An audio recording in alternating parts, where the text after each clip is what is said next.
Hello, listeners. I know we said we'd be getting back to our regular episodes by now, but we're not quite ready for that yet. By the time you hear this, we will have recorded new episodes, but I may not have finished editing them yet. So instead of regular story episodes, we have another one-shot for you, and this is something I've wanted to do for a long time. Sort of. But first, let me introduce the players, two of whom are appearing on Tales from the Glass-Guarded World for the first time. We have Alex from the House of Bob and Astronomic Audio. Hi, Alex. Hello. Alex does all the audio work for House of Bob. Would you like to plug anything, including House of Bob and Astronomic Audio? I definitely want to plug House of Bob. I think also if you have any leaks at home, whether it's in your sink or your tub, you should plug those too. I like it. Yes, or your boat. Yeah, but if you've got a boat in your house, well, yeah, it's probably fine. For now. Unless you have an underwater mortgage.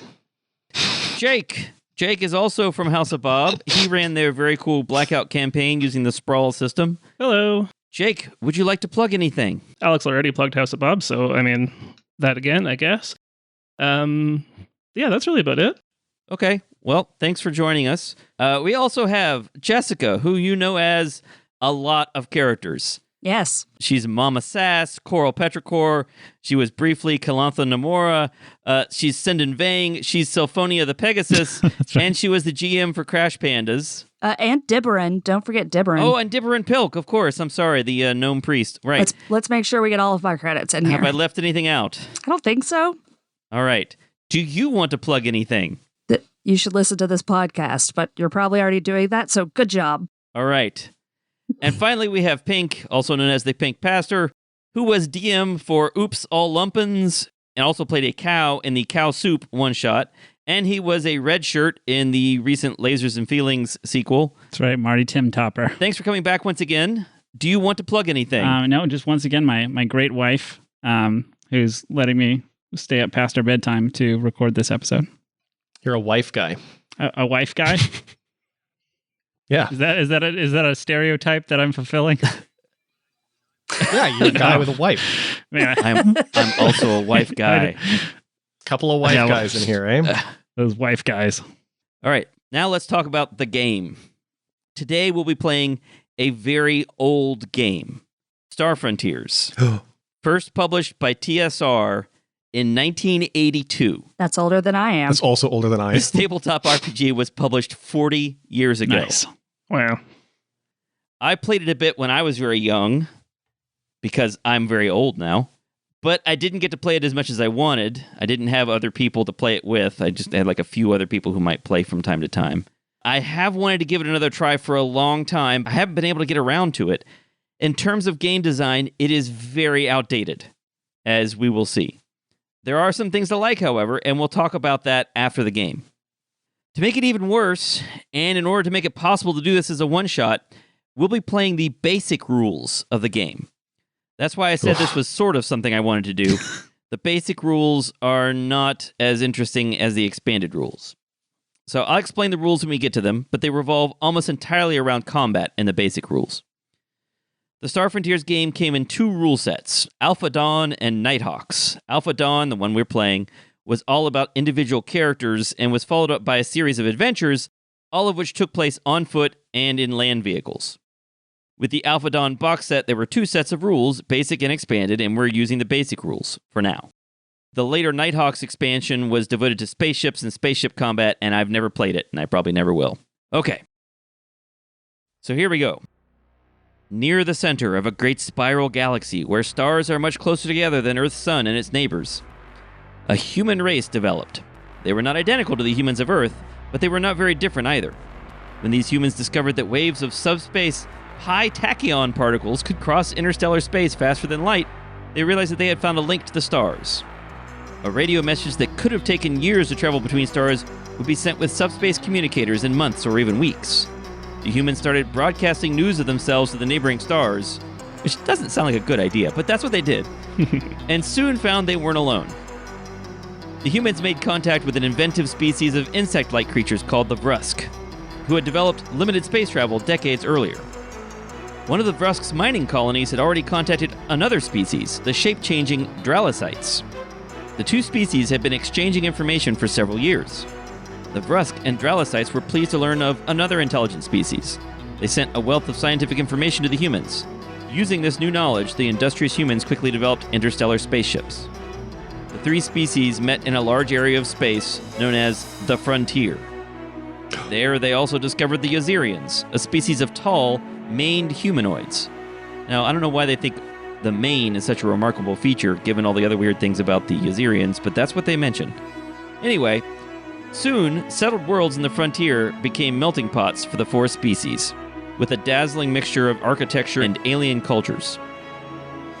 To supply the needs of these worlds, the first interstellar company, the Pangalactic Corporation, was formed. It developed interest everywhere, from scientific research to farming to spaceship building. PGC even created its own language, Pangalactic, which soon became the most common language of all races on frontier worlds. Many large companies which started later were modeled on PGC, but none approached the size or power of the Pangalactic Corporation. Then, the Sathar appeared. No one knows where they came from or why. Oh, by the way, sometimes I've heard this pronounced the Sathar. I'm going to go with Sathar. I don't know, there's no pronunciation guide. It's a regional dialect? Yeah, sure. They attacked and destroyed lonely systems on the edges of explored space, moving slowly inward. Survivors described Sathars as worm-like creatures, 3 to 4 meters long. That was all that was known about them, because they would rather kill themselves than be captured. As the danger increased, the humans, Dralicites, Vrusk, and Yazirians formed the United Planetary Federation, the UPF, to defend their worlds. The mysterious Sathar were forced back, but before long they returned in a more sinister form. The Sathar had learned that they could not beat the UPF in battle. Instead, they began hiring Yazirian, human, Dralicite, and Vrusk agents to sabotage interstellar trade and to interfere with local governments. The UPF created the Starlaw Rangers, an interstellar police force, to track the Sathar's agents from planet to planet and fight them on their own terms. But despite the efforts of the Rangers, the sly Sathar agents have become the most dangerous threat ever to face the United Planetary Federation and the Frontier Corporations. All right, that was a slightly altered version of the introduction to the basic rules. The short version is, the four species, Dralicite, human, Vrusk, Yazirian, are working together to explore and settle a region of their galaxy called the Frontier. The evil and mysterious Sathar occasionally intervene to cause trouble. I've given each of the players a pre-generated character sheet representing each of the Frontier species. I've also sent you the detailed species description from the expanded rules.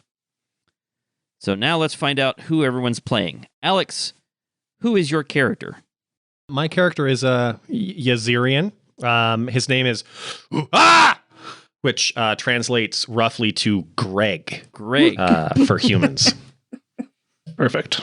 All right. Yeah, roughly. It's rough translation. Greg. All right. Are you going to spell that in any weird sci-fi way? Well, Greg is the human translation, so you can spell it however it makes sense in your language. But his given name is spelt OOOH. Okay. And then in capital letters, AH. Ah, got it. Ooh. Ah! One more time. What was that? Ooh. Ah! Got it. All right. Or Greg. Excellent. Greg is a he, him, I'm assuming. I was about to ask. Under sex, I put maybe. Okay, sure. All right. So we'll just use whatever pronouns we want then. Yeah, whatever rolls off the tongue. All right. It happens. Let me add some. Yeah, that's fine. Make a note here about your character's name. Greg / ooh ah. That's not really the right Yeah, pronunciation. I'm sorry. Close, Mike. I'm It's sorry. hard to get the pronunciation correct outside of the Well, native I'm language. only a human, all right? That's racist.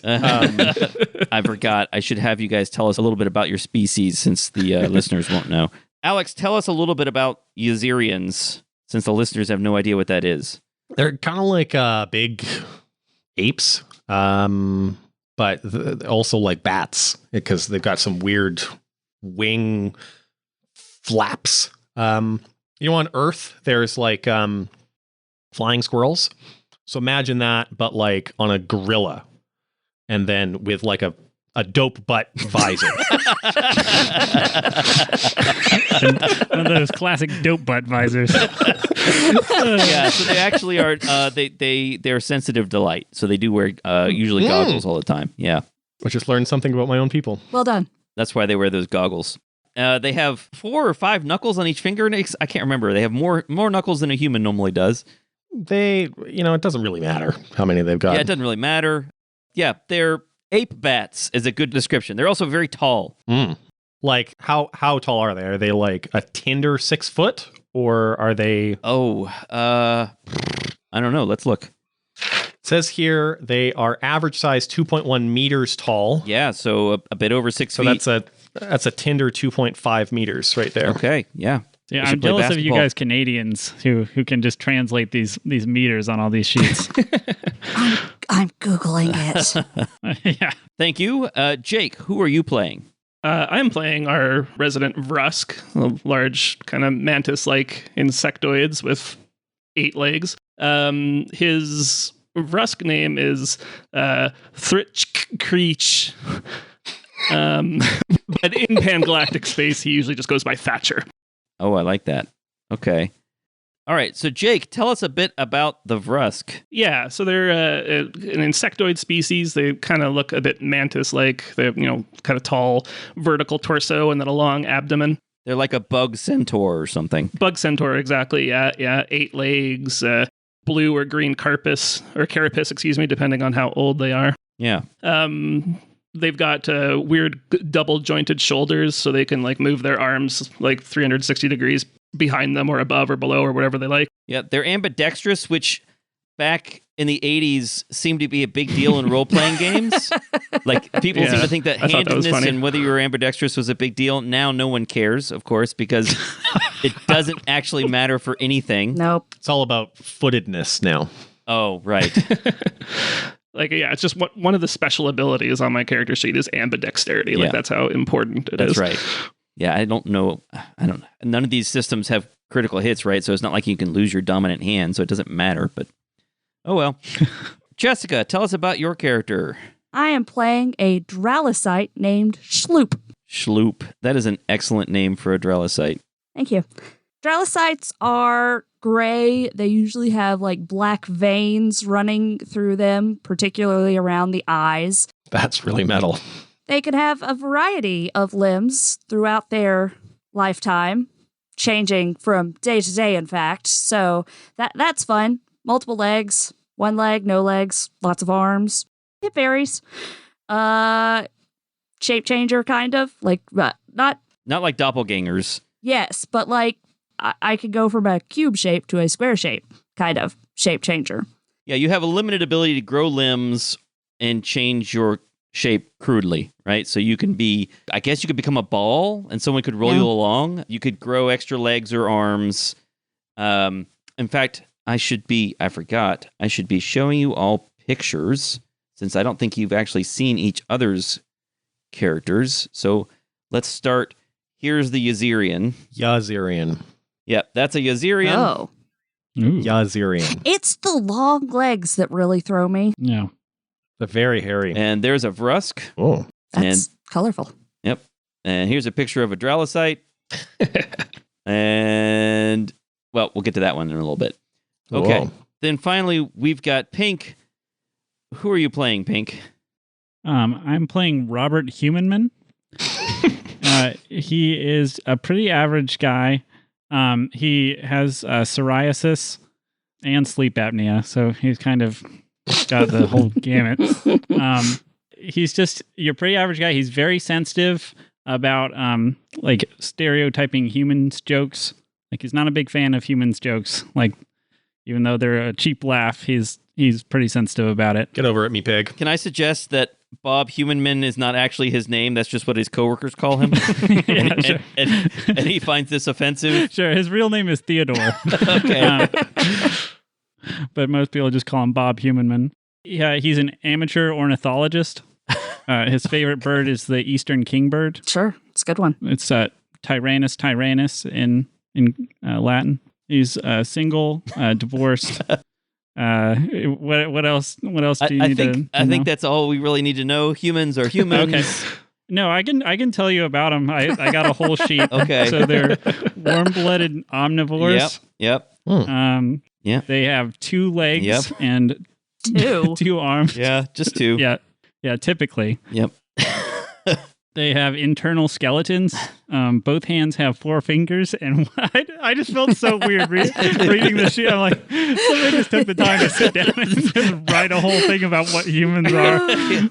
What kind of membranes do they have? They don't have any membranes except for their cell Yeah, membranes. it doesn't say anything about membranes, actually. So- How's their elasticity? Not good.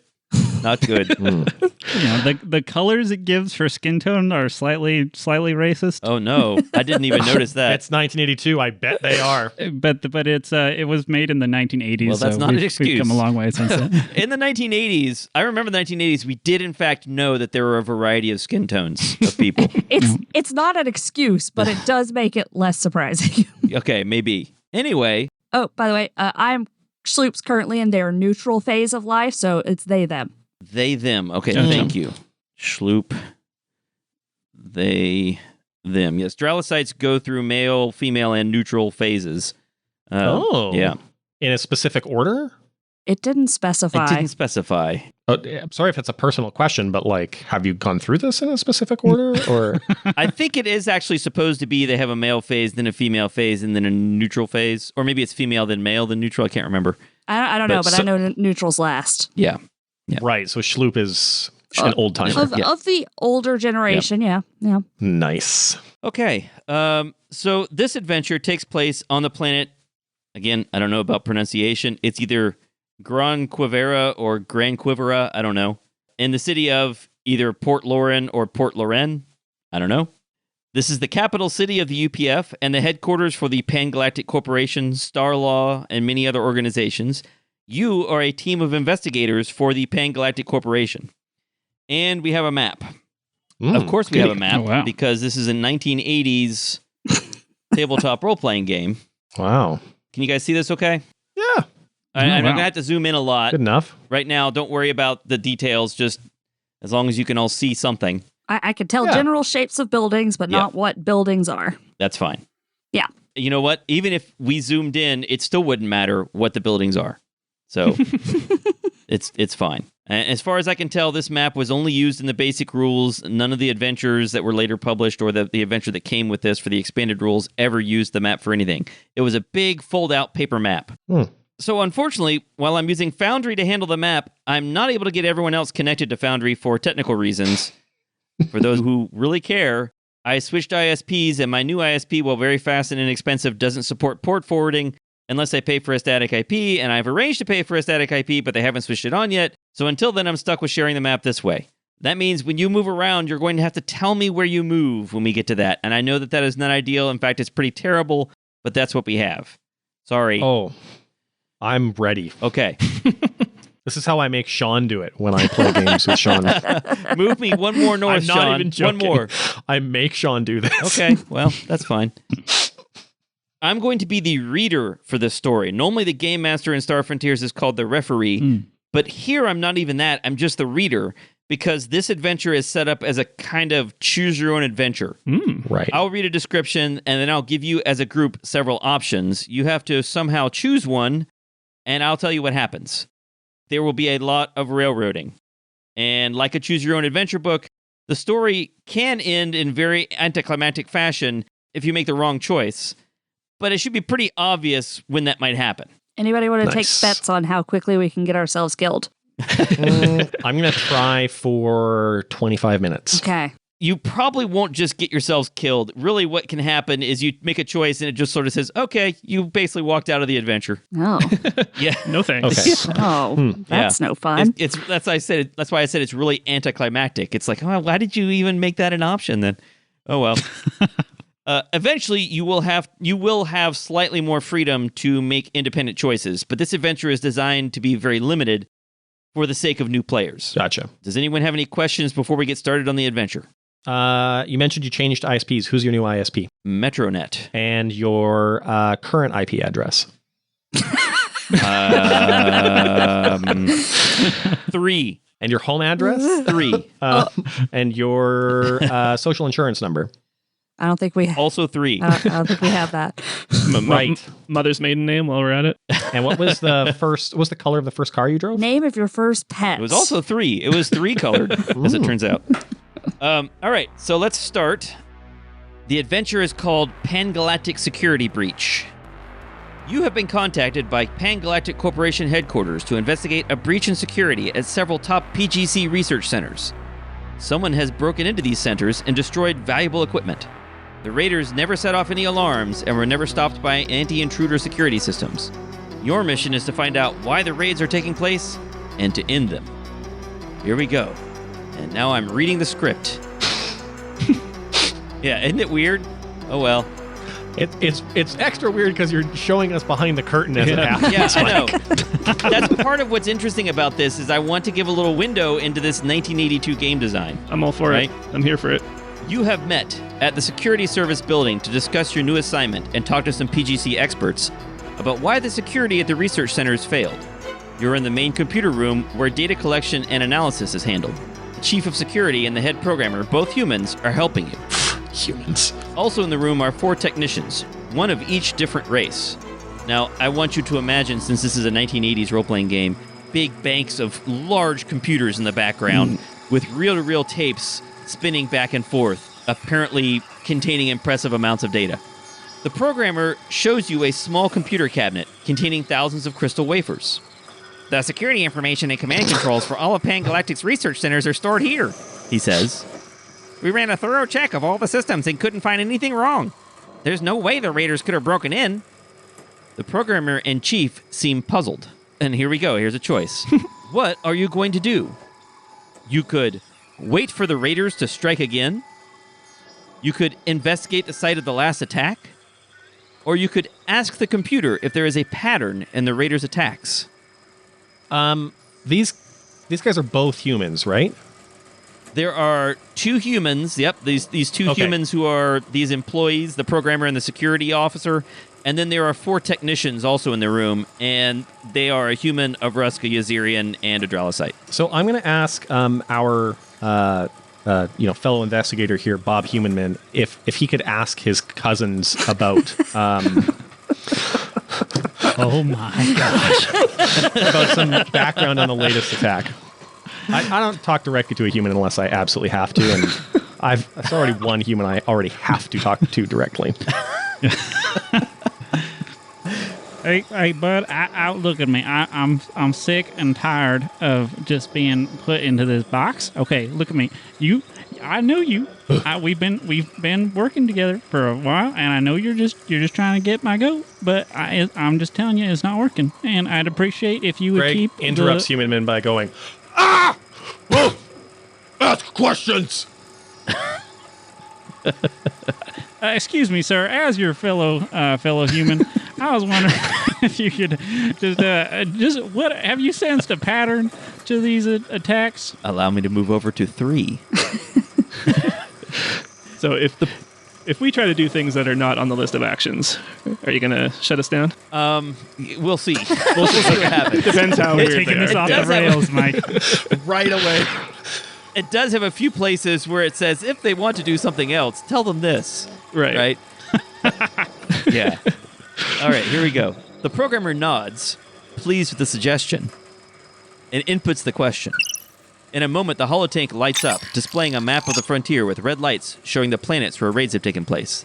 The lights form a circle around the planet that you are on. This is suspicious, exclaims the chief. If all the attacks center around our planet and the alarms are never set off, it must be an inside job. Suddenly, there is a soft pop, and the chief and programmer are surrounded by a cloud of gas. Oh my god. They gasp in surprise and fall unconscious. Looking up, you find yourself surrounded by the technicians, who have drawn their laser pistols. Agents. Oh no. Clever deductions, clicks the Rusk. Too bad you found out. And then I go on to 4. Geiger, continue. Keep them covered, barks the Yazirian to the human in the Dralicite. Gramick, get to work. The Rusk moves to the crystal matrix cabinet and attaches a small metallic cube, then turns to the controls. You study the cold features of the human and the dark, hollow eyes of the Dralicite, weighing your chances to draw a weapon before they can shoot. Suddenly, you hear the sound of someone coming down the hall. Smiling slyly, the Yazirian slides a black, jelly-like object from a canister at his side and turns to face the door. The door swings open, and a startled guard stares in surprise. Too late, he reaches for his gun. The black blob strikes him in the chest. Horrified, You watch the thing sprout tendrils that tangle around the terrified guard, pinning his arms to his side and constricting around his throat. He falls to the floor, and the Azirian chuckles. There's some artwork. Do you want to see the artwork? Yes, please. Yeah. Okay, hold on. And there you go. There's the artwork. Oh god. Okay. Perfect. It's kind of horrific. Yes. Yeah, does somebody want to describe the scene? Oh, yeah, describe the artwork for us. In a G-rated way, Yeah, it's goopy. It's goofy. yeah. The Assyrian threw a thing. It's the Assyrian, right? Threw a thing. Yeah, Syrian. And Azirian, yeah. and a venom-like goo is overtaking the guard. Yep, it's bad. Here we once again have a choice. What do you want to do? Stand still and wait to see what happens. Try to talk to the technicians, or draw a weapon and attack. Are the technicians currently being consumed by goop, or what happened there? No, the technicians are these 4 guys who drew laser pistols and are apparently the raiders, the criminals. Yeah. And they had some goop. They had some goop. Oh, they gooped the other guy. Sorry, my bad. They threw the black blob at this guy who walked in, this guard, and now there are the 4 technicians still. And apparently they are the criminals. There's 4 technicians. And then the 4 of you. In fact, the 4 of us. let's go to the map. And I'm going to point something out here.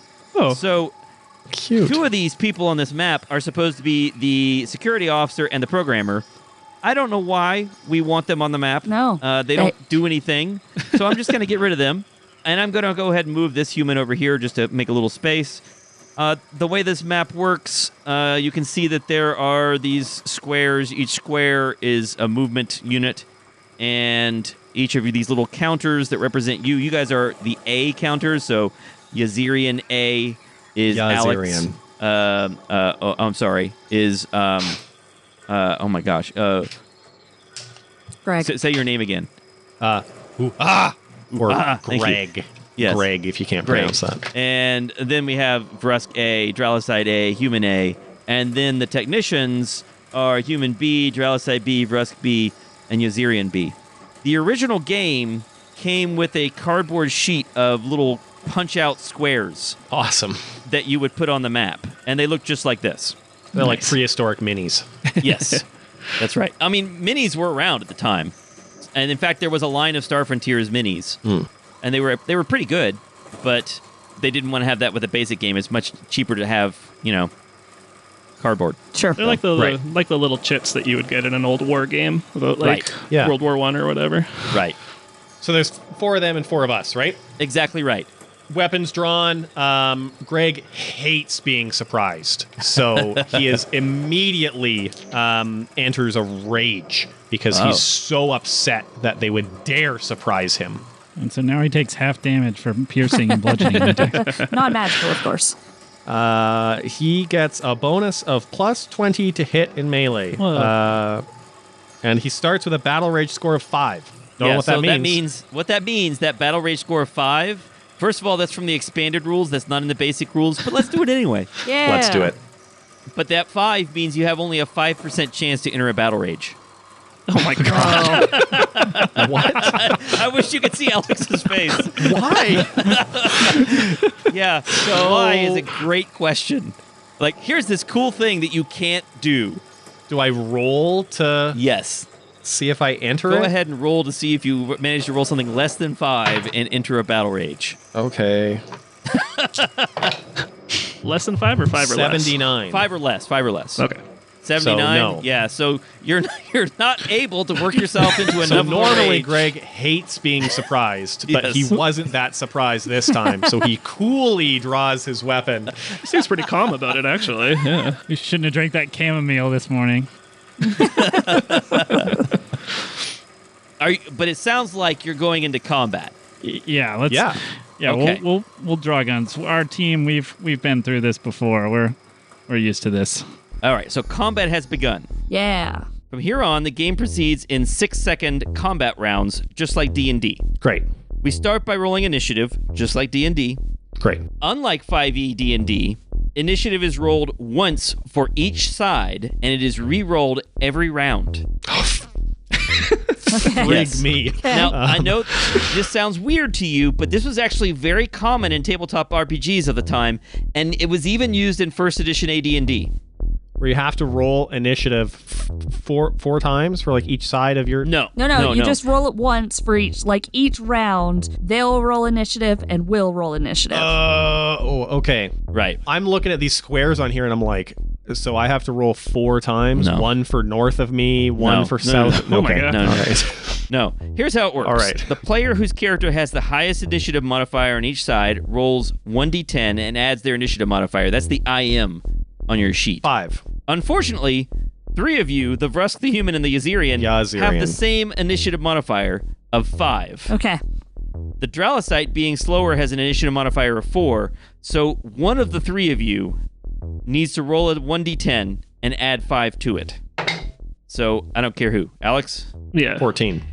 14! Nice. Good roll. All right. It's good roll. And now I've got to roll for them. Their highest initiative modifier is 6. Bring it on. They got an 11. That means your side goes first For the first round. for the first round. That's right. So we rolled lower, so we go. No, you rolled a 14. No, you rolled 14. They rolled an 11. They got an 11.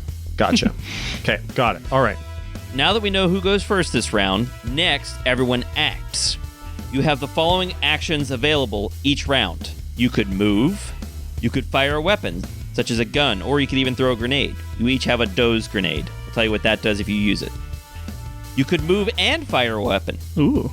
You can reload a weapon, except, haha, you don't have any additional magazines, so no, you can't. You could move and use a stim dose, which gives plus 10 stamina. It's like a healing potion. It gives you plus 10 hit points back. Or you can use a stay dose, which would prevent someone from dying. Or, and I don't know why they bothered to list this one, but you could do nothing. Totally viable, I suppose. Yes. All right, so the side that won initiative gets to move first. So the way this works is you all move. Or don't move. You don't have to move. But you all move, and then you all get to attack. And then the side that lost initiative, everyone gets to move, and then they get to attack. Okay? Wild. Got it. Okay. Reader's note, we abandon this immediately, having each player on each side choose their movement and their action before going on to the next player. The official rule is just too unnatural for modern players. So going in I guess we'll just go in alphabetical order. Alex, where does want to go? Well, he's already right next to this weird cousin of Bob, so he's not going to move anywhere. He's already right where he wants to be, in the perfect position to fudge up some humans. So you're going to make an attack on that human there? Yeah, absolutely. All right. I'm sure that the Yazirian is excited about an opportunity to shoot a human. Yeah. Yeah, he is. He lives for this. I'm learning some problematic things, but okay. So on my character sheet, there's actually a human stereotype joke that's from the Vrusk, and it says that the Vrusk have a popular saying where they say Mr. Human and his indestructible junk show.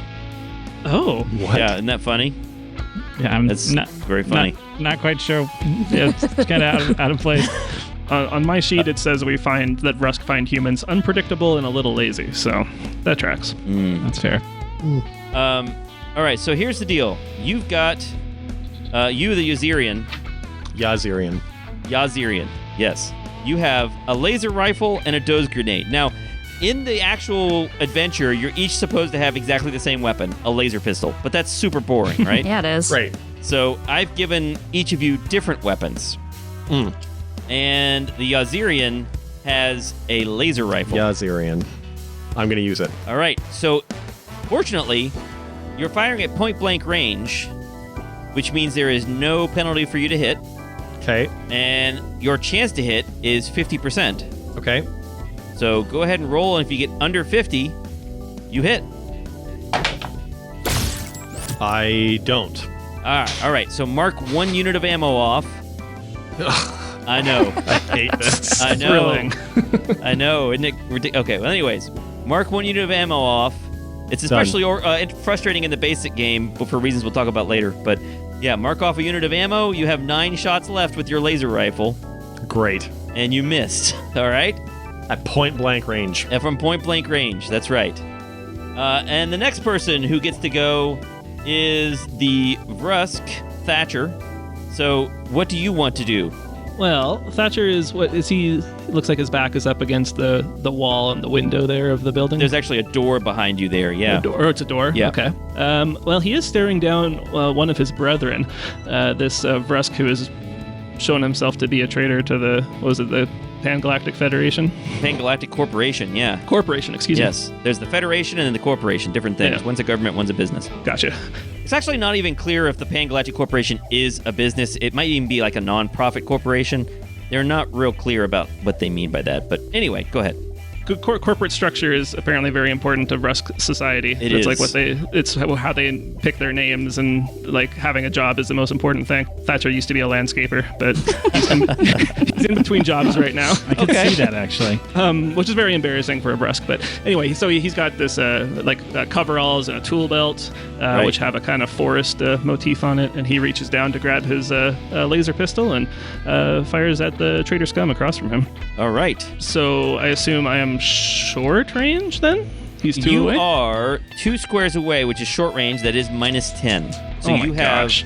a 40% chance to hit. I guess maybe I should have moved up. But Remember, you can move if you want. yeah, You want to move up closer? I suppose I might as well. All right. So the Vrusk moves up closer and is now directly next to the other Vrusk. Well, now you have a 50% chance to hit. Oh boy. Yeah. Here we go. I've got excellent news. 14. 14. So you hit. Nice. I have bad news. You roll 1d10 damage. And the reason that's bad news is because if you look on your character sheets, you see those numbers that say STR, STA, DEX, RS. Those are your ability scores. I was worried you might say that.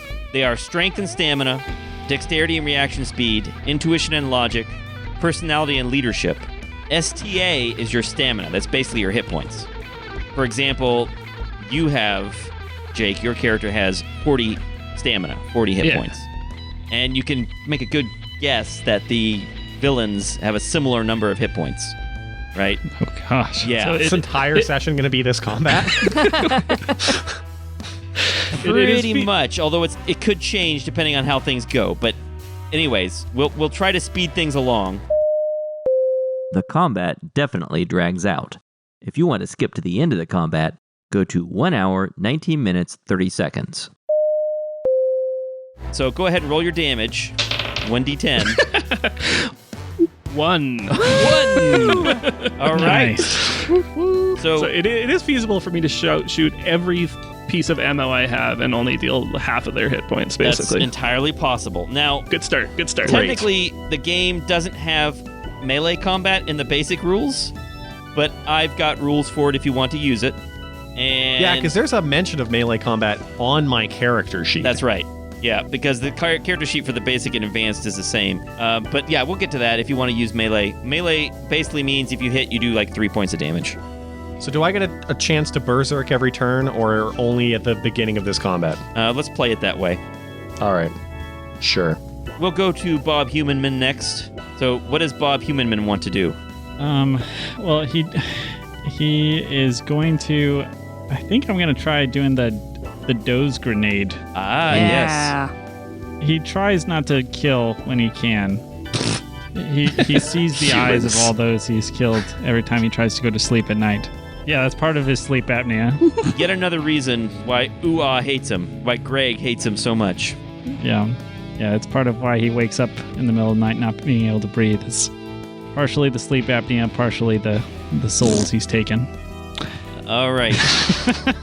But all right, what do? I roll a D100? Yeah, so you use your hit chance the same as for your weapon, your other weapon. So basically it's your dexterity score. Okay, So you have to roll that or less. gotcha. And then I never did. So one of my human special abilities is I can add 5. I already anything. have added that to your dexterity. Okay, sweet. That's why your Awesome. dexterity is slightly higher. Awesome. So you have a 50% chance. Okay, so I rolled a 19. Ah, and who are you Nice. aiming at? I think he's gonna aim at the human Okay. too, just to show that humans don't necessarily stick together. Okay. All right, that's 2 squares away, which means It is medium range, but you still hit. Okay. And in the basic rules, there are no saving throws. There's no resisting the effect. The recipient of your grenade just falls asleep on the square. Great. They just go right out. Confirming the lazy human stereotype. That's right. Exactly. Gosh, dang it. This was not my intention. Any chance to fall asleep, they take it. Mm-hmm. I mean, maybe he wasn't actually affected by the grenade. You'll never know. That's fair. All right. So, great. You have knocked the human unconscious. There's no way for me to indicate. Is there a way for me to indicate that? Oh, I forgot. I'm using Foundry. There's got to be a way for me to change the status. Yeah, unconscious. Or no, better Sleepy. yet, sleepy. There we go. Let the record show there's now a little logo of a sleepy person. Full moon. Is it a little moon? A little moon with some Z's. Oh, yeah, a little moon with little Z's next to it All right. on the person's So the face. human has fallen asleep. The only person left to go is the Dralicite. What does Schloop do? I'm gonna move north 1, so I'm below Greg. Right? Can I shoot through Thatcher? Yes, there are no rules here for your allies or any people blocking your view or blocking your aim. I mean, technically there is a cover rule, but let's not worry about it. Just go ahead and you have a 45% chance. Wait, you're 2 squares Nope. away? Yeah, I've got a 20% chance with the minus 20. Yes, you're using. What kind of weapon are you using? I was gonna use the gyrojet. Yeah, gyrojet. Gyrojet pistol. A gyrojet is actually a real kind of weapon, although in the real world they're terribly ineffective. But in Star Frontiers, they're cool. They're basically pistols that shoot little rockets. They shoot Sick. a rocket that is it has the rockets tilted at an angle, and it makes the bullet spin more and stabilizes its flight. They're also very large ammunition, so they do a bit more damage than the other weapons that your friends are using. Sick. Unfortunately, the range and the ammo is very limited, but oh well. So your chance is 40% chance to hit, and he's 2 squares away, which means minus 20. So you have a 20% chance to hit. Yep. This will go well. All right. That's a 50. All right, Thatcher, a large bullet goes flying past your head, spewing exhaust, and misses the Vrusk next to you. Oops. Sorry, Thatcher. I love it. I might regret this decision later, depending on how much I talk. Schloop has missed, and that means it is their turn. In no particular order, I'll just go through them one by one. We'll start with the Dralicite on their side, who fires a laser pistol at the Yazirian. Yazirian. I think he's correcting me even when I'm saying it the same way, right? Okay, just making sure. You gotta get the ya. Yazirian. Yazirian. And let's see here. So it's a miss. 77. A wild shot. Greg flexes and goes, to taunt his opponent. Can't hit this. So let the record show Alex just stuck his chest out and his arms away from him and did like a shake your milkshakes to the camera.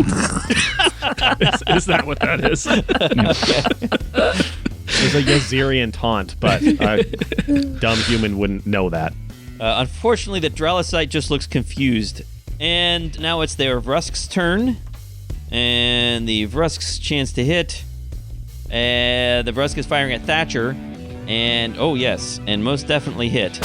Fortunately, they're also using puny little laser pistols. And so you take 1 point of damage. So, who was at that shot? That was the other. So that's the other Vrusk Yeah, B. so we're just trading 1 And point. One, yeah, one, damage. that's one, so- one. That's right. So Thatcher has taken 1 point of damage. So reduce your stamina by 1. Well, guys, I'm at 39. I'm gonna need healing soon. Have a first aid pack. Yeah, you do have a stem dose. You could heal someone of 10 hit points or 10 stamina. And then the human is sleeping. Typical. And then the Yazirian leans around the doorway from the hall outside and takes a shot at the human, at Bob Humanman. Oh, that's a long range. Yeah.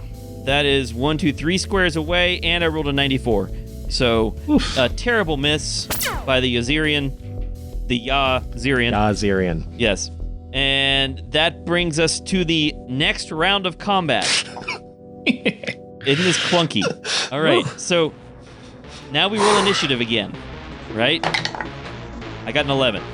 That is a 14. 14, all right, again. Nice. Again, yeah. 11 and 14, you win again. Thank you. What do you want to do this round? You've got a sleeping human in front of you. Can I step over the sleepy human? Sure. And, like, kick him out of the way? Sure, you can step over the sleeping human. Did y'all know that humans spend a third of their life asleep? It's ridiculous. A third. A third of all of their time is sleeping. That can't be real. It is real. It's because sleeping is awesome. Anyway, Greg's going to, step over this incredibly lazy human that was too lazy to even continue its battle with us, and attack the Dralosite to the east of him with a dose grenade. Ooh, okay. Because, it seems like a good idea. Okay. So roll your dexterity or less. 18. All My right. dexterity is 50. Yep. So I hit. So it's a good thing that hit, because if you miss with a grenade, we have a bounce diagram. Oh. Great. Yeah. And it could get ugly.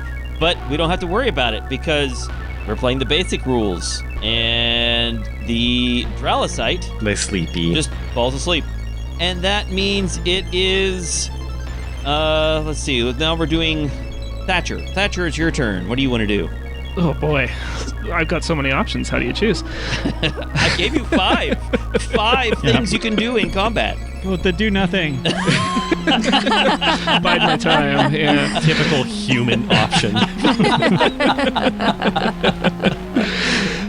Although those grenades do seem effective, and Thatcher wants to keep some of these guys alive for questioning after. So, right. Okay. he'll try one of those. Roll a dose grenade to the other Vresk in front of him. Okay.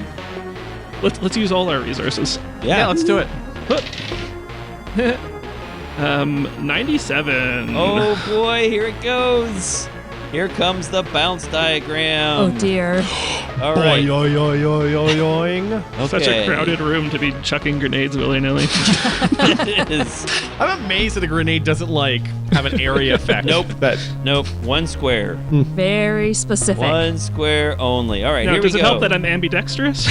I toss that grenade back and forth between my 2 hands for a bit first before I toss it. I need you to roll a d10 and tell me what number you All get. right, here we go. 9. Oh, okay. Well, that could have been much worse. So your grenade bounces off the wall behind the Brusk and lands on top of the Dralosite again. The enemy Dralosite, Cool. who is still asleep. Deep sleep. That could have been much worse. The last person to go is Schloop. No, I'm sorry. Bob hasn't gone. Bob Humanman, it's your turn. Humans never do anything anyway. All right. So, reiterate my options again. I can move. You could I move. can- You could move and attack. You can attack. You could just attack. You could do nothing. Move and use the stim dose. Stim dose. You could give someone a stim dose if you think that they're so badly hurt they need 10 stamina. Yeah, I'll move closer to the Brusk bee. Although I feel weird about just identifying him completely by his species. I feel like that's a He has a name, but you haven't heard. Yeah. Actually, you may have heard his name. Is it Gramic? Yeah, the Brusk is Gramic. Yeah, that's right. All right. Well, I'm gonna move closer towards Gramic, and I'm going to punch him in the face. Oh, Yeah. okay. You got some melee combat going on. All right, so let me go to my information here about melee combat, because I've had to pull some stuff from the expanded rules because there's nothing about it in the basic rules. So the basic game does not have melee combat, but given that you and the villains have only 1 magazine for each weapon, we might have to resort to melee combat. We'll use a modified version of the expanded rules. If you have to punch someone, your chance to hit is either your strength score or your dexterity score, whichever is higher. For you, I think it's dexterity. Yep. You do 3 points of damage with a punch, and you can make 2 melee attacks each round. Oh, This is sweet. way Nice. better than using a weapon. Yeah. And we'll talk about why that doesn't make much sense here, but the expanded game is much more interesting. Now, if the Dralosite had high dexterity, then they could grow more limbs and get more melee attacks, but Schloop's dexterity is not high enough to grow extra limbs. Gotcha. I can only have 4. I'd have to get rid of a leg. Yep. Although that'd be kind of funny. Yeah. Yeah, just hop around and on one leg triple. trying to punch people. So, roll your dexterity or less, and if you succeed, you do 3 points of damage. All right, dexterity or less. I rolled. So you said or less because I rolled a 50, which is what it is. So that's a success. Nice. Sweet. That's a hit. So Bob Humanman walks up to this Rusk and punches him. Nice. The Rusk says, "Ow!" I'm sorry. I'm sorry. And you have another attack if you want to take it. Yeah, he'll punch him again. There's a little less effort in this one. Okay. Although it's a 42, so I'd So you punch him again, and the person says, Yeah. "Ow, that really hurts." I'm sorry. Why did you pull the guns on us? I just don't. This is who I am. I punch people. And now it is Schloop's turn. Schloop, Yep. what do you want to do? Can I move diagonally? Yes. Okay, I move beside Thatcher and Bob, and I'm going to shoot at the Rusk, and I'm going to say, Bob, it's to the shoot, because you were real bad at it. Schloop's humor is not Yeah. good. I mean, that was pretty good. Drellicites are known for having a strange sense of humor. In fact, they love puns, especially human jokes. And apparently, many bad human comedians have found successful careers on Drellicite planets. So, all human comedians. Oh, I've chosen at this moment in time to go with your mama jokes. So I see. that's a 30, and I'm close enough that I don't have I only have a -10, or am I right beside it? So I'm You are straight. directly adjacent, so you are point blank. Okay, so 30, it hits. All right. There's a problem when you're using gyrojets at point blank. Oh dear. Of course there is. Of course there is. So you see how under point blank there's just a dash there?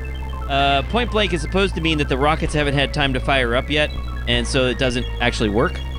But we're going to ignore that because I find that very confusing, figuring out what it means to not be one square away from someone. So Yeah, go that's- ahead and roll 2d10 because gyrojets do 2d10 damage.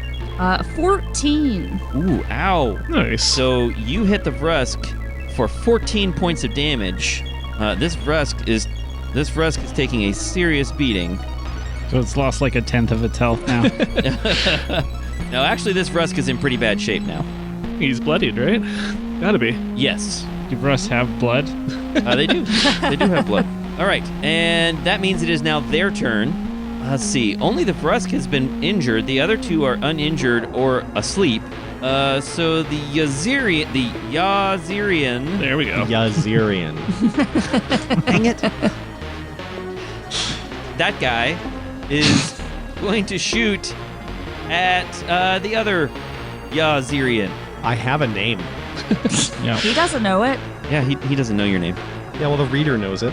Okay, fine. He's going to shoot at Greg.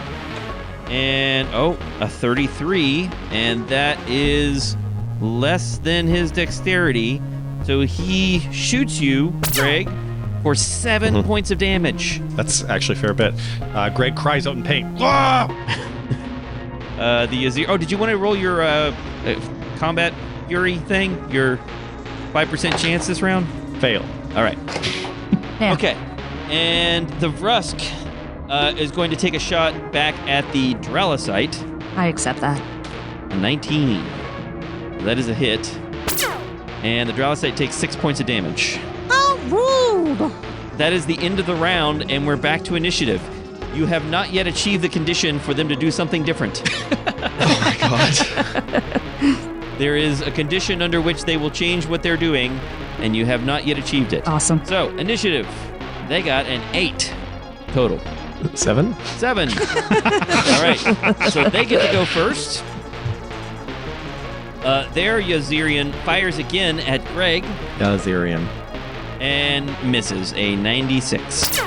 And then their Rusk, let's say their Rusk will step on top of their Drellicite friend and take a shot at Thatcher.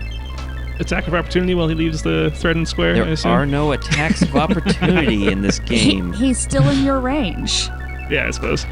All right, and that's an 18, which is a hit. So Thatcher takes 8 points of damage. Ugh. All right, and that brings us to your side. So I guess we'll start with Greg again. Okay. Greg, this Yazirian has just shot you. Yazirian. I didn't even get a try anymore. Greg feels possibly quite angry, but he's going to have to roll first to find out if he is angry. How angry he is. He is not angry. Okay. He's still keeping his cool. Those anger management classes are really working. There's a 5% chance that he won't like you when you're angry. So, yeah, Greg just, does a cool look and then winds up to do a big punch on the Vrusk right next to him. Okay. What does that cool look like? Yeah, I want to see the cool look. Look like. It's like, one eyebrow up and a Okay. weird little smirk. You Gotcha. can't see the eyebrow because he's got his visor on. But, Oh, right, right. But you can You can see he's very smug. Got it.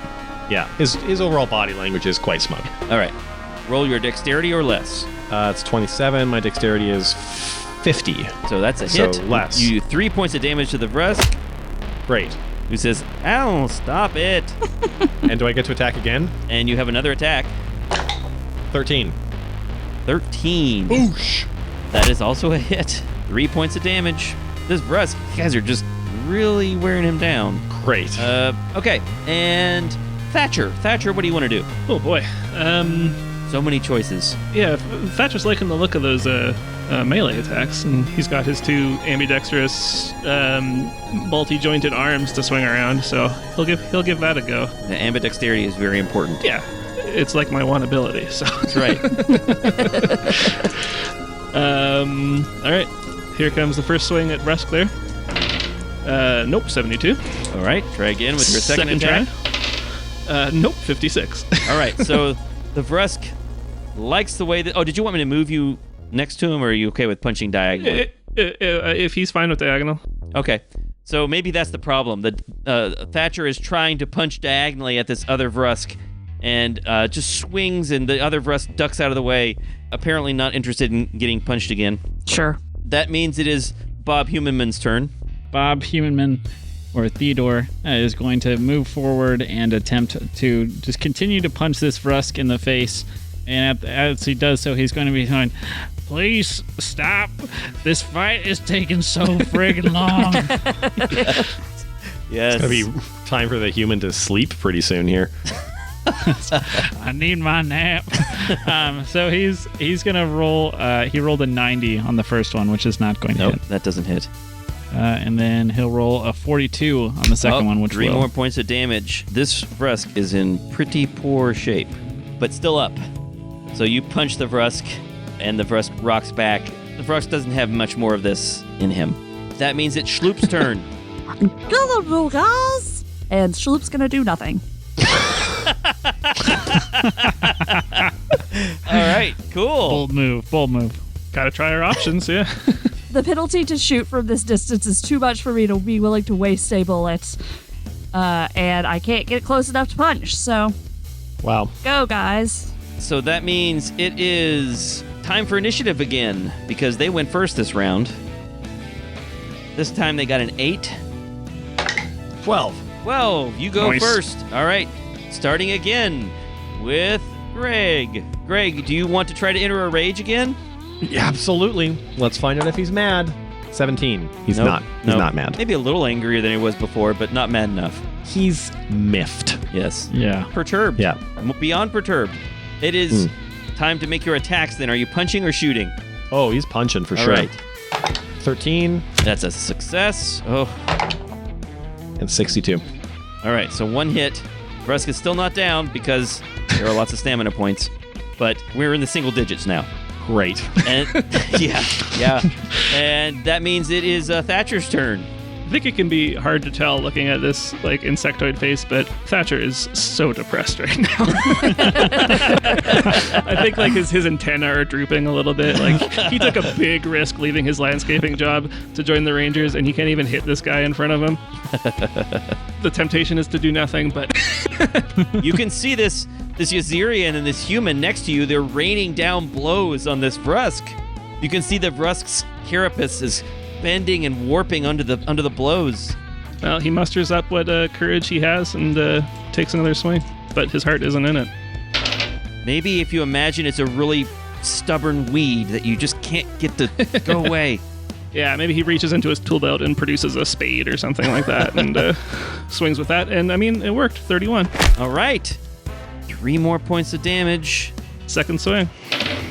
Ooh, 96. No, I'm afraid. Of course, whenever I play a game with where low numbers are good, roll high. Whenever you play a game with high numbers are good, roll low. It's inevitable. Yep. I'm sorry.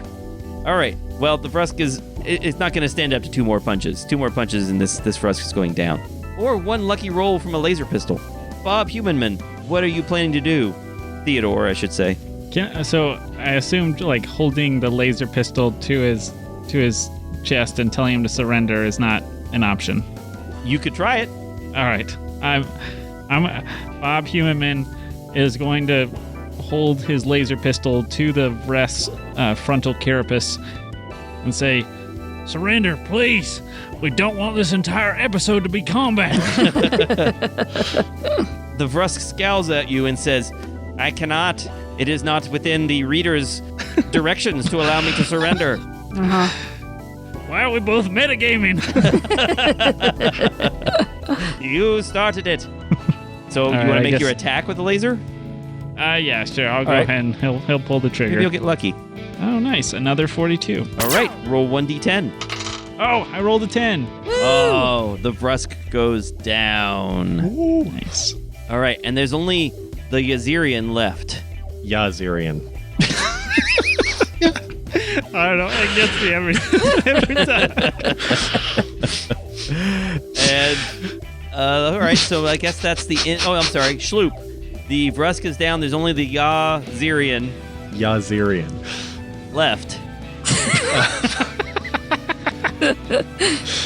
Oh, Greg, I heard that the Zirian said that you were weak. And I'm going to do nothing. Okay. That means it's the Yazirian's turn, and yet again, the condition for something different to happen has not been reached. Oh, God. I know. So go ahead and say it for me, Alex. Yazirian. Takes a shot at Theodore. And I rolled a 6. So, Oh, no. Theodore, you take, 10 points of damage. Oh. Oh, dear. Oh, wow. Okay. That's a bit. He said you were Yeah. weak and he shot you real bad. That's okay. All right. So where do I put that under? So, on my- in your stat sheet, on your character sheet, you have current stamina under medical record, and your stamina has just gone down by 10. So it used to be, let's see, it used to be 45, now it's 35. Initiative again, right? Or yeah, back to initiative again. So he got a 13. 15. 15. Wow. All right, so once again, you go first, and that means we're going to start with Greg. Greg stares this Yazirian in the eyes and starts to feel maybe a rage coming on. Okay. He actually manages to pull himself back. Sure, Yeah, sure, He he sure. manages to pull himself Okay. back. All right. Yeah, pulls himself back. I tried to help, but there's only so much I could do. Do you want to move? Where? I guess you can stand where the Vrusk's unconscious body is. And then have no room for anyone else to get in here? Sure. Well, pass. it's the Vrusk on top of the Dralosite, so It's just There's a pile of bodies here. There's a dying Vrusk on top of a sleeping Dralosite. It's a pile of bodies. No, he's going to stay right where he is. Okay. Greg's going to look this other Yazirian in the eyes, and the rest of you couldn't tell this, but the Yazirian can tell that there's a deep level of disappointment in making Greg do this, and he, gets ready to throw some punches. Okay. That's a 2. That is a hit. I wish I had rolled that for my Your Yeah. rage roll, Yeah. but Yeah. it's fine. That's a 2. He hits. It's going to punch again. That's a 61. All right. So we have 1 hit, and he can't do anything about it yet. But in a moment, you'll find out that the condition has been achieved for something to change. Hooray! All right. So that means, though, it's still Thatcher's turn. Thatcher, what do you want to do? Talking about. Oh, well, before the condition was met, his plan was to treat this like a point-and-click adventure game and just start combining all the items in his inventory to try to, to meet the condition. But I heal him. Combine stemdos with stados. No. Combine laser with stemdos. No. Combine. Yeah. an ID card and a pocket tool. I can probably figure something out with that. Can make a shiv out of that. So it's just the Yassarian. Yes. The Yazarian. Yes. That's right. Standing in the doorway. He's the cube with the data on it is on the ground next to the Vrusk and next to the Yazarian. yes. Oh yeah, well in that case, then Thatcher will go for that data cube. I don't know if pick up is an acceptable action, but he's going to try. Okay. You have to shoot it or do nothing. Shoot it so it bounces off, like ricochets off the floor and into my pocket. Yeah. You could give it a stem dose or a stados. Yes, yes. You could move and shoot it. What Yeah. if you threw your coveralls on it? You are now going beyond what the script has made available for you to do. All right, so you move up to grab the cube, and I'm just going to say that you grab the cube, and that can be your turn. Yeah. Bob Humanman, what do you want to do? Totally off script now. How dare you try and pick up the cube? All right, let's see. I'll try and fire a laser blast at the Yazirian. Yazarian. Yeah, one more time. Yazarian. Thank you. I'll fire a laser bolt at that guy. Okay. Oh, a 9. That is a hit. Roll 1d10. This one was a 1. A 1. All right. So it glances off his shoulder, and that means it is Schloop's turn. The exterior doors to this building, do I know that they're open and I can get in and out of them without problems? So here are the movement rules for entering or exiting a building. Okay. You can enter or exit any building, but you must stop at the door and move through the door on your next turn. So my what that Lord. means is this Never turn you mind. move up to the door. Uh-huh. It basically consumes the rest of your movement for the 6 seconds to open the door, and the next round you can move through it normally. I will move forward so I'm beside Greg and Bob. Okay. And not try to leave the door in an overly complicated manner. It basically just consumes your movement for the round to get up to the door. I mean, you get up to the door and you can't go any further. Opening doors is hard. It is. It is hard. Mm-hmm. Aliens can't do it. It takes me at least 6 seconds to open a door. Have you Sure. seen signs? All right, and that means that we are back to initiative. They got a 15. 7. Okay, so the remaining raider, the remaining villain, the species whose pronunciation is impossible for human mouths, is going to try to grab the cube away from Thatcher. Oh no, you don't. So the game doesn't have rules for this, Opposed grapple. but we're going to do an opposed strength check.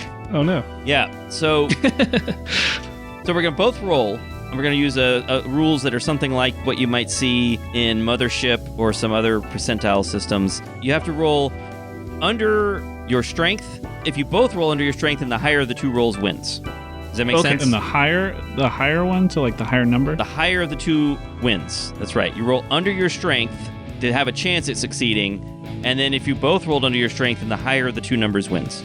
You follow? Okay. Yes, I get it. All right, so I'm going to go ahead and roll. I got a 68, which means I did not roll under my strength. Well, I got a 92, so I So you definitely also- didn't roll under my strength. So both of you sort of flail at each other ineffectually, and nothing happens. Let's have the raider. Yeah, You're I guess that'll be just- it. That was his action. Just so afraid to say the word now, aren't you? Yes, I am. I'm not going to give any opportunities for someone to correct me. Back to Alex. What does Greg want to do? You can see that your Rusk friend and the Raider are sort of slapping at each other. The Raider is trying to get the cube, the data cube, away from Thatcher. Yeah, Greg's also going to attempt to slap this Yazirian, but like open palm right across the face as hard as he can. It's a melee. He's also going to find out if he's mad. Yes, let's find out how angry He's he not is. mad. Okay. He's not mad. All right. I'm not mad. You're mad. A 50, You're not mad, you're just disappointed. 50. which is my dex. That is your dex, and that's a hit. Yeah. Great. I'm going to hit him again. It's a 27, so another slap hit. Ouch. right across the face, which hurts, but is also really embarrassing. So Ooh. Especially with the backhand. It's embarrassing. two types of damage. Yeah, maybe he'll go into a rage. Good luck. Probably not. Good luck. Literally, good luck. What does Thatcher want to do? This has all become a blur. What was even the significance of this data cube? Do we know? I don't even remember the plot at You this don't point. know. They got some sort of data. We don't know. They got some sort of data related to these attacks. Right. We started trying to look at it. They knocked out the two Yeah. security yeah, the programmer guys. and the security guy. Yeah. We asked the Yeah. computer for the pattern of the attacks, and Right. So I said something offensive about humans and a fight broke out, Yeah. as humans are known to do. Like every other So- day with you, Greg. All right. Well, Thatcher recognizes that this cube is important to them, to these raiders, and he's just gonna play keep away with it, basically. So he's gonna Okay. move. So if I only move, then I have my running speed. Is that how that works? Or So the way running and walking works is you can walk and shoot with no penalty. If you run, then you take a penalty when you shoot. right? Okay. Well, then he will merely walk down south 2 squares there, nestle into the corner, and I guess he actually kind of scuttles backwards and takes a shot while he does that. So that range is 3, which with your laser rifle, I think that's still is that still short range? He should be at 2 to 4, so need a 40 or less. Oh, a 9. Now we're talking. All right. Roll 1d10. 9 damage as well. Nice. Ouch. Sick. Yeah. Yes, Oh, sick. That's the word I would use to describe that. I wish this was the expanded rules. Laser rifles are much cooler in the expanded rules. Let's see. What does Bob Humanman, aka Theodore, want to do? Is there any just like random buttons you can press? Sure. Yeah, you press some computer buttons. Yeah. Yep. What does Schloop want to do? I'm gonna scooch up there, right by the Yazirian, and Yazirian. oh, thank you. And I'm gonna take some slaps. Oh, okay. What am I trying? You roll less than your dexterity to make a successful punch. Now, let me remind you, your gyrojet does 2d10 damage. A punch know. does 3. Okay, I know. Though that's a 75. that's a miss. That's a 6. That's a hit. That's a 6. 3 points of damage. The meaty, globular fist slams into the Yazirian. Oh, I'm following Greg's lead, and there's Yazirian. Thank you. I'm following Greg's lead, and there's slaps. Oh, okay. All right. So a weird pseudopod slaps the raider. Like the Oscars all over again. I'm imagining one of those like sticky hand toys. I was gonna say, does it sound Exactly. wet? I picture the Dralocytes as a bit moist. Oh, there's definitely some gooiness happening here. Yeah. Need to roll initiative for the next round. They got a 16 again. 15. Yeah, you can't beat that even if you roll a 10, I think. It is now impossible for the raider to get the cube, or extremely unlikely. So the raider flees down the corridor and has to stop at the door because the door is taken around to open. So the raider stops at the door, and I should read the text here. The raider flees down the corridor and out the front door. Although they haven't actually done that yet. So remind me next round to actually read what they do. Now it's on to you. Let's start with Greg. What does Greg want to do? Greg is going to. This door is open, right? Like we've been slapping The door and you've been shooting through it. through, yeah, it's open. It's open. Okay, so he's going to walk through that door, Okay. That's one move. Uh-huh. And then he's going to take another step closer to the Yazirian. Great. Yazirian. And Correcting himself now. wind up for another slap, which is not an angry slap. 48 to hit. That's a hit. That's a hit. And then another one, 15 to hit. All right, 2 hits, 6 points of damage. Now it's Thatcher's turn. Thatcher, what do you want to do? You've got the cube. Great. Is there a slot on any of these computers that I can plug the cube into? The USB Sure. 3? You can plug it back into the computer if you want. Sure. Can you like plug it into where we can read it? Yeah, that was my intention. Oh, sure. You plug it back into the machine that was being read in before. Yeah. All right. Nothing happens yet. It's not like we were just looking for a random USB port. I should have been. I clearly should have been much more clear. Yeah. All right. You plug it in. Nothing happens right away. Yeah, that's fine. It's got to boot up. All right. I gotta roll a d20 and see how long it takes to No boot up. D20s. Sorry, d10. Go make breakfast and come back. And so that means it's Bob Humanman's turn. Bob, what do you want to do? Guess he'll take the 2 steps forward and then he'll do a shot across the bow at this guy. Is it Manitou? Yes, it is Manitou. That's right.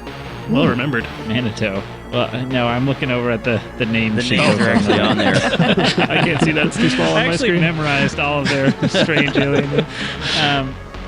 Yeah, so I will attempt to attack him, and I rolled a 37. That is, I think, less than your dexterity. So, Nope. Yep, that's a hit. So So D10. roll 1d10. Crick ducks. Yep. That's an 8. 8. Ouch. Wow. Okay, so yeah, you're hurting this Yazirian. Now, this Yazirian, this Yazirian is quite tough, but you are whittling away at him. All right, and that means it is Schloop's turn. Schloop, what do you want to do? I'm going to scooch down to the door on the western side to make sure that Raider doesn't come back in the other way. Just guarding it. Oh, you don't want to start the process of opening Nope. it? Nope, just watching it. Just watching it. All right. Want to make sure that there's an extra turn there just in case. We don't want to rush anything. He wanted Cube. I'm just trying to protect Cube. Okay, that's initiative for the next round. They only got an 8. 14. Math, sorry. 14. I thought you were going to say 7. No, All right, just trying to do math. That means you get to go first. Right. So, Greg, what do you want to do? This Yazirian is about to go through the door. Slap him. You want to check to see if you're angry. But first, I'm going to find out, am I angry? No. In fact, I'm the calmest I've ever been. It's a 97. Because I know that I'm about to end this guy. That's right. I just rolled a 0. Like, Whoa. exactly 0, 0, 0? a 0. Yeah. That's a That's 100. That's 100. actually a miss. Oh, no. Yeah. Yeah. It's not a critical... No, it's not a It's critical. not a critical slap. Okay. It's a 95. He was so overconfident that both of his slaps miss. Okay. Oh, kill And us he- now. So, Stumbles so a little bit. calm that no damage could be done. That's right. Yeah. All right, Thatcher. You've plugged in this cube, and you want to access it somehow. Yeah, there's important data on there, I Make a understand. logic roll. Roll your Ooh. logic score or less. Oh, I got it exactly. 45. Okay. Laser feelings. Yeah, exactly. Laser feelings. That would probably be more fun, but that's okay. I'm having fun.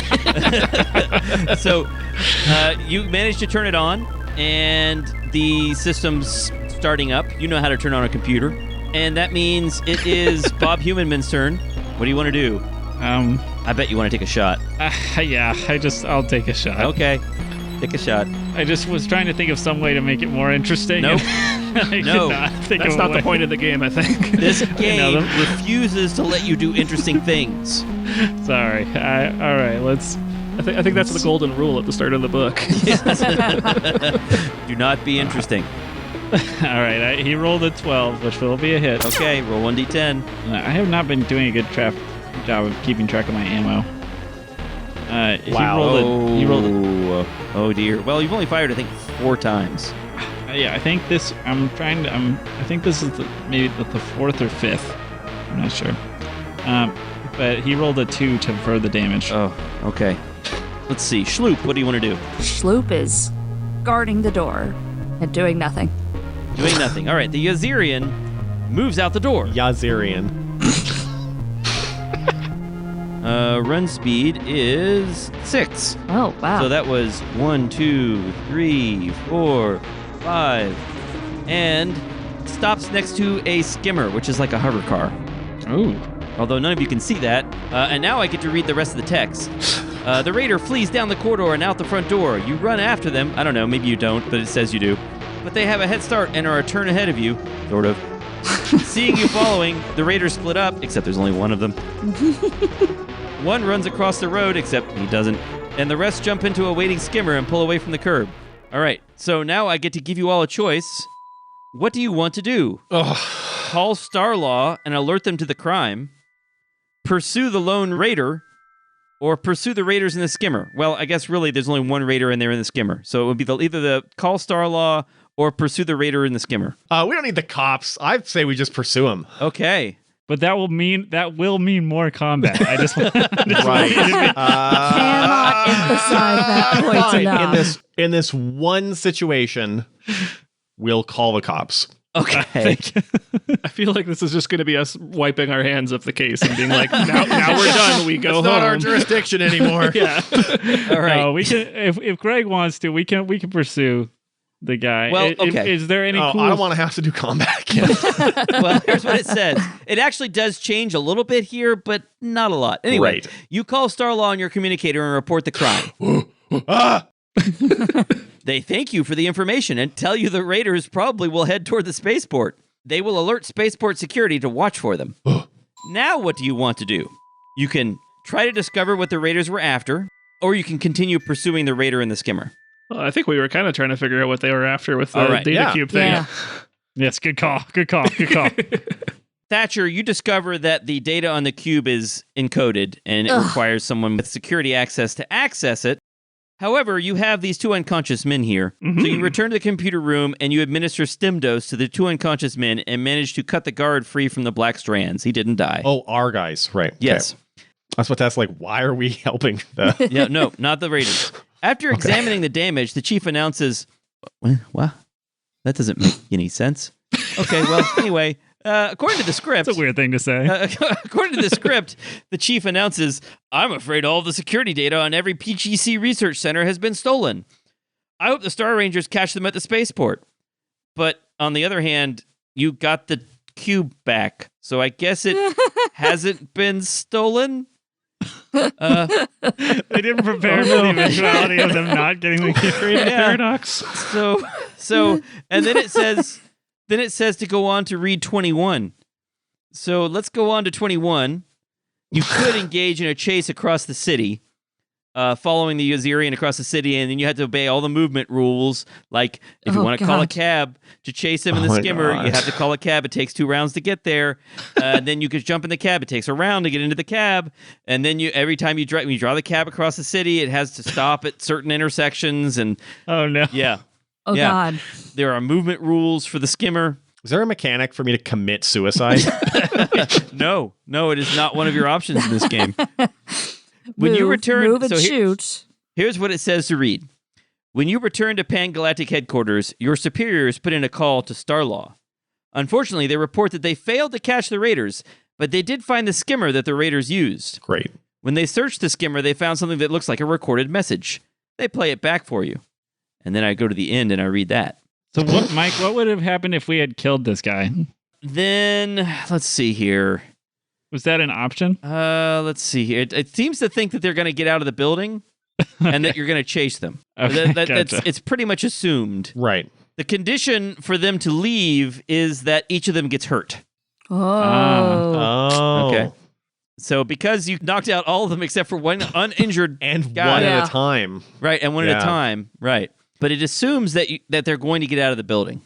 No, there's nothing here about if you stop them before they even escape. But I'll go ahead and read you the text about if you stop them from getting there's a little bit here about if you catch them and then you get the cube back. So it says Pangalactic is very pleased that you caught the raiders. Well, you caught 3 of them. And that the raids have finally been stopped. Maybe. Wow, that's a big assumption.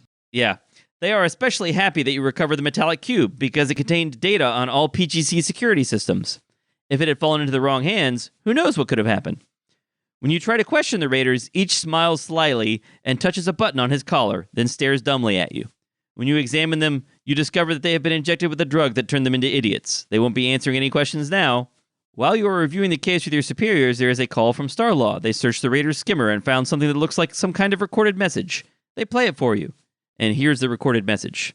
Wait, hold on. I feel like we're just skipping over the fact that they had buttons on their collars. And you didn't tie them up. That's right. That make them, the buttons themselves, they don't kill them, they just make them really dumb? That's right. Wow.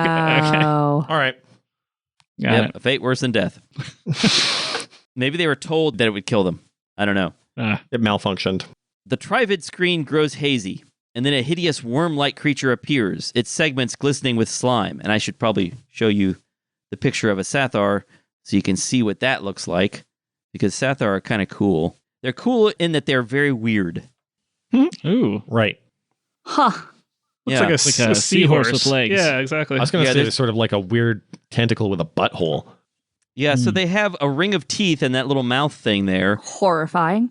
and they have eyes with two pupils, and they're like long segmented worms, like earthworms, except they have little tentacle limbs sticking out. They have two paddle-like legs, and then they have little hand-like appendages, or arm-like appendages with little hands on them.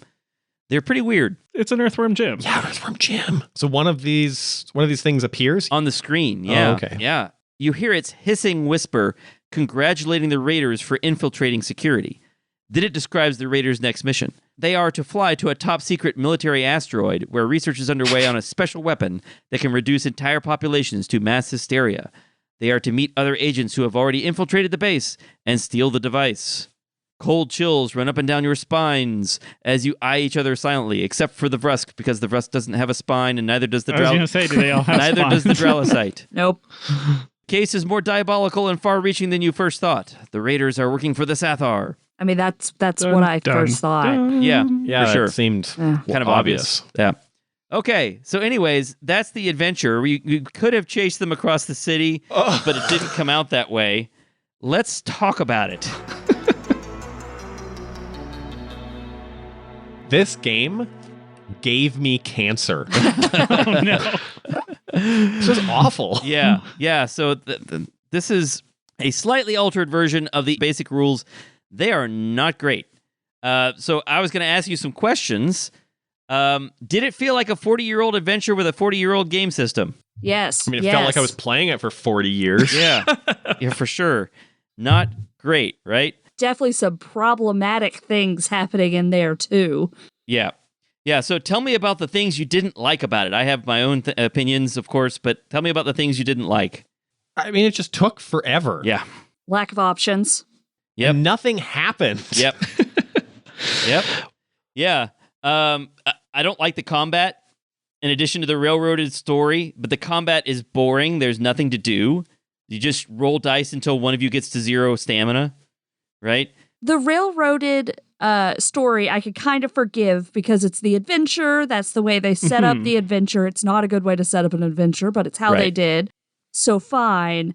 The combat's terrible. Yeah. Yeah, when you first introduce it as a choose your own adventure thing, I was like, oh, okay, that's actually kind of a okay way to do an introductory module, like for the first time playing. But then every single choice was terrible and meaningless. Yep. So cool. There's no tactical depth to it, right? Not even, there's nothing like, I mean, forget about Pathfinder. There's nothing like 5e D&D. There's no cool moves like Powered by the Apocalypse games, right? You just shoot or throw a grenade or pretty much do nothing. And like I might have been able to overlook that if, I don't know, I did more damage. Yeah.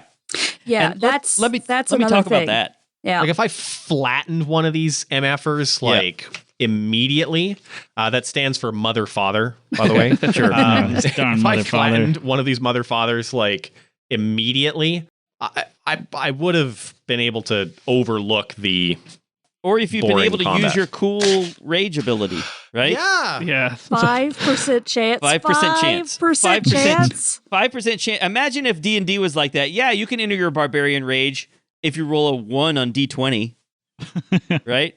That would be terrible. The expanded rules have much cooler combat because it has some trade-offs. So, for example, with laser weapons, with beam weapons, you can dial the damage up and down. So you could take a chance on firing a shot that would do 10d10 damage. You could use up your entire magazine, or actually for a laser pistol, it'd be half a magazine, and do 10d10 damage in one shot. But you use up your entire magazine and you have to reload, right? So there are some choices. And so you just like have no more ammo and you have to like go to the store or something? You can have extra magazines, right? I mean, you can even have an energy pack, a backpack that has 50 rounds of ammunition in it, right? The expanded rules also have energy screens and suits that reduce damage from certain types of weapons, but not against other types of weapons. So it's got kind of a rock, paper, scissors kind of design, right? Where if someone comes at you with a sonic weapon and you don't have a defense against sonic weapons, then you take all the damage. It's much more interesting. These basic rules are just... Basic? They're so basic, there's nothing there. What was the point of this? Like to sell this and then like, you know, they get through this and they're like, man, this sucks. I should have bought the full game, and they go out and buy the full game. The full game comes with both. It comes with the basic rules and the expanded rules. So why does this exist? Because I think they were trying to create something that was so simple that people who had never played an RPG before could play through it. And then never want to play an RPG That's again? the downside. Exactly right. People are too dumb to understand the expanded edition right off, so we need to water it down to such a degree as it is unplayable. And there are other problems as well. I mean, so for example, the expanded game has skills, but the skills are kind of weird. There's some weird skill choices. Some of them don't make sense. Remember, this is a game with the vision of the future from 40 years ago. So the rules for things like computers and robots are weird. It has a problem with contradictory design. So most of the adventures have your party exploring a strange alien world. But the system is, like many older RPGs, really brutal. Like, the stamina, it seems like a lot in this basic game because the weapons are doing so little damage. But in the expanded game, weapons can do a lot more damage. It's really hard to heal. If you die on this alien planet, how is the referee supposed to bring in a new character? Yeah. There's no way to do it, right? That I would play. Because you wouldn't have to play anymore. Yeah. You could just play yourself out of the game as quickly as you like. Right. Yeah, I mean, having frail characters and making it difficult to replace them is poor game design. Loot is a problem if you care about loot. All the equipment's right there at the beginning. There's no, like, +1 laser pistol you can get later on. Not everyone cares about that, but some people do. There's experience points in the expanded game that are pretty cool. Rather than having levels, you spend them on ability score points or on skills. By spending the experience point, you could make your dexterity go up by 1 point. That's kind of neat. Yeah. Although it also creates a problem because then you can't easily summarize how powerful characters are, right? Yeah. So you can't say characters are level 5, this is an adventure for characters level 5. I guess you could say this is for parties that have earned 40 to 50 experience points or something. I don't know. You know what else I didn't like? What's that? Mike, as the reader, I was like, oh, wizard people, dear reader. But like, there's no opportunity for me to address the GM, the reader. Right. Right. It was dumb. Yeah. My problem was that we basically spent the entire thing in one room. Yeah. I feel like that's a terrible plot hook is Yep. to have everything start in just one enclosed space. Especially like when the map has all this other stuff. Yeah. Make it cost a round just to exit the room. That is insane. Wow. That is just ridiculous. Yeah. I hate those glass jar plots. They're awful. Where it's all just Bottle kind of episode. stuck in one thing. I just wish people would stop making things like that. Yeah, it'd be terrible to design a whole podcast where everyone's stuck inside a glass world the whole time. Exactly. That would be a really big mistake. Yeah, there are things I like about Star Frontiers. I like the setting, believe it or not, particularly the species. I love that they're not Star Trek-style humans with prosthetics glued to their foreheads. You know, they're weird. And you get to explore that in the real game, the expanded game. But this is just dumb. I was waiting for an opportunity to glide. Yeah, you didn't even get to climb a building, right? Yeah, I thought maybe we would like kill this last guy and then I'd get to do like a little glide in place to have like a victory dance or Glided something. after the skimmer. Maybe I should have. Yeah, I was going to say that too. I like the setting and the aliens. They all have like interesting characteristics, and like the big bug guys love like art and music and stuff. Like they all Right. have interesting characteristics. Yeah. So. Yeah. And the humans are uncomfortable around them. And yeah. Mhm. Jake, did you say that one of your special abilities was being ambidextrous? Yeah. Okay, that's just like a regular old thing about my character. Just like Yeah. whatever. Yeah. Cool. It doesn't have any mechanical implications, right? Who cares? Yeah. It's not even a special ability. It's just like a They do get a special Tuesday. ability called comprehension. Yeah, that didn't come up, but basically like an insight check. It almost never comes up, and your probability is only what? 15%? 20%? 15%. 15. Oh, I have the ability to detect lies 5% Yeah, of the time. 5% chance. 5% of the time. Yeah. Yeah. Gotcha. Here are cool abilities that you can't use. Yeah. Right? You should just have cool abilities that you can use. Make the characters feel cool. That was something about a lot of old RPGs and it's something about Gary Gygax is he really didn't want the players to feel too cool. Mm-hmm. You know, he wanted, yeah, because they weren't. okay, fair point. But sometimes even uncool people should be allowed to feel cool. Right? And he didn't want them to, right? It's like you should feel like at any moment the GM could crush you. You know? I do like percentage-based systems. Yeah, I don't hate that. Like don't play much that's not D20 based. Right. So It felt a bit it was counterintuitive, but yeah. interesting having something different, sort of. Yeah. Felt like I should have been rolling over, you know? Yeah, it's weird to have an under system, but I kind of like it. It's neat. It's easy to figure out the probability that something will succeed or fail. That's true. You know what else I didn't like about this was that like all of the action was like front loaded immediately. Right. So we had like one quick decision to make, and I have a feeling that it wouldn't have mattered what decision we made. We were going to be in this That's combat. right. Yeah, pretty much. It pretty much says if you say, well, let's just leave, or if you say like, well, I'm going to call Starlaw right away or something. Whatever you do, the fight breaks out. Right. It's like I said, it's very railroady. Yeah. Now, the actual published adventure modules for the expanded game are about exploring alien worlds, and some of them have interesting corporate and political intrigue. Yeah. I mean, there are a more interesting game system behind it. Would you be interested in playing in a campaign in this setting? Maybe if you hadn't made me play this first. Yeah. Yeah. Yeah. Maybe. There's a real maybe turn-off. with the extended rules, just you Right, know, that's what I like mean. combat would go faster. Yeah.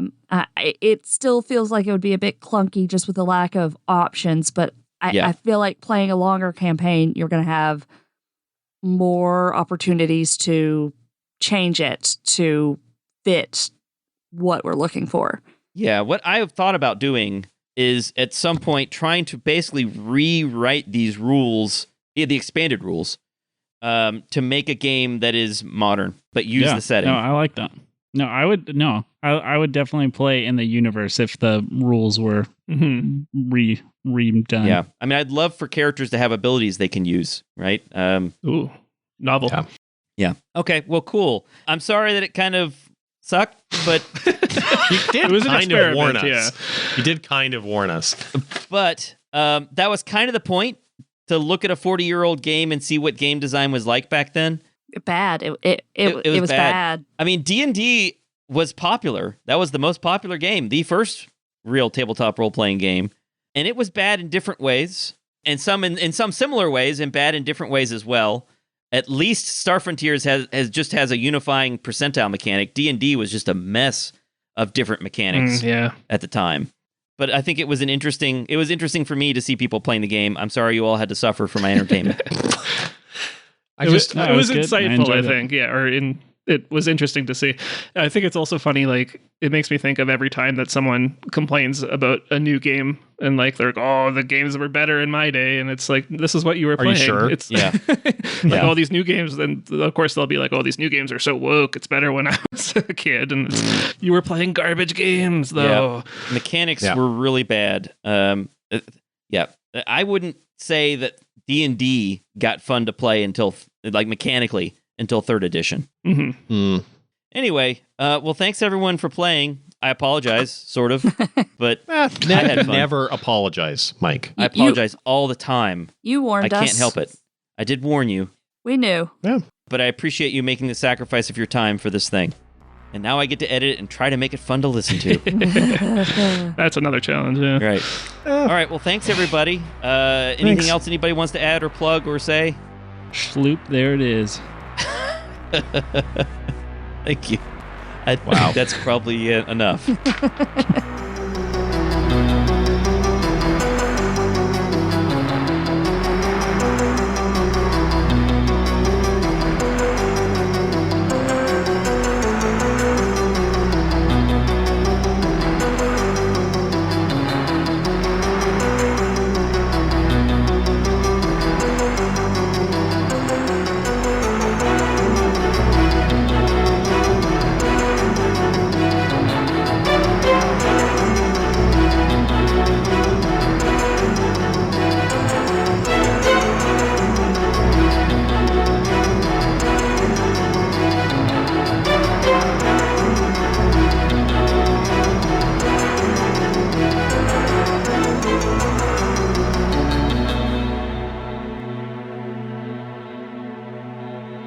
Oh, and let me stick in here my reminder. Hey, remember everyone that this is a clean podcast, technically, which means that horrific violence is perfectly fine, apparently. That's right. But naughty words are unacceptable. American television rules, That's right? right. Yes. Yes. Okay. I mean, if it's American television rules, we could probably get away with one each episode. That's true. We could. There are actually quite a few things you can say now on American television. What time slot does this air? Oh, that's a good question. Well, it comes out on Saturday mornings, so it's kind of like Saturday morning cartoons. Yeah. Right, It's okay. G then.